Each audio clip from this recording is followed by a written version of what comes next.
बिहार में तीन खेमे पर कहें तो कवायद चल रही है। एक अनेमार यानी कि नीतीश कुमार का आवास, दूसरा राबड़ी देवी का आवास और तीसरा बीजेपी का अगर कहें तो वो मंथन दिल्ली में चल रही है। नमस्कार, प्रणाम, बिहार तक देख रहे हैं आप, मैं हूं आपके साथ इंद्र मोहन। लेकिन सबसे बड़ी चर्चा इस बात की कि आखिर नीतीश कुमार के पास ऑप्शन है तो वो क्या है और क्या इन सब ऑप्शन पर तेजस्वी जो गुनागणित कर रहे हैं उसमें वो सफल हो भी पाएंगे या नहीं।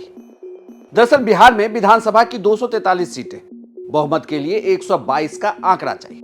इसमें यह बात तय है कि मौजूदा गठबंधन की परिस्थिति में कोई भी दो दल जिधर जाएगा, यानी कि कोई भी दो बड़े दल आरजेडी, जेडीयू और बीजेपी में से ये जिधर भी जाएंगे बहुमत का आंकड़ा उसके पास हो जाएगा।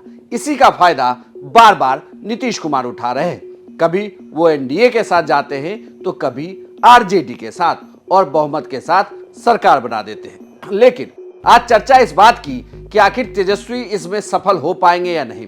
क्या तेजस्वी जिस गुनागणित में लगे हैं उसे वो पा भी लेंगे या नहीं।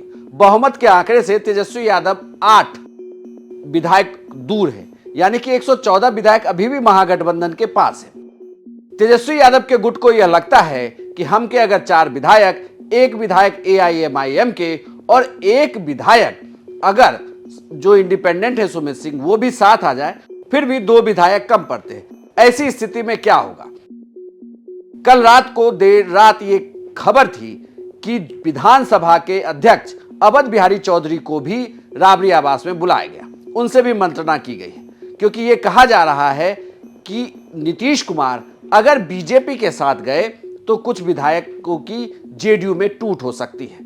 टूट होने की स्थिति में वो विधायक आरजेडी के साथ जा सकते हैं, लेकिन उसमें एक दिक्कत है कि अगर ये विधायक जाते हैं तो इनकी विधायकी रद्द हो सकती है। ऐसे में सब कुछ डिपेंड करता है विधानसभा के स्पीकर के ऊपर, यानी कि अवध बिहारी चौधरी के ऊपर, कि वो अगला स्टेप क्या लेते हैं और क्या वो इस गुनागणित को जोड़कर तेजस्वी के सीएम बनने तक का रास्ता साफ करते हैं। ये कहा जा रहा है कि अगर नीतीश कुमार की बीजेपी से बात नहीं बनी तो नीतीश कुमार विधानसभा भंग कर सकते हैं। इस सूरत में बिहार में लोकसभा चुनाव और विधानसभा चुनाव, यानी कि दोनों चुनाव एक साथ हो सकते हैं। लेकिन फिर भी एक ऑप्शन आता है, वो राज्यपाल के ऊपर डिपेंड करता है कि वो बड़ी पार्टी को सरकार के लिए बुलाएं या फिर अगर विधानसभा भंग होने के बाद वो चुनाव कराएं। इन सब पर नजर लगातार बनी हुई। लेकिन सबसे बड़ी बात यह है कि दिल्ली में आज भी बीजेपी की बैठक होने वाली है।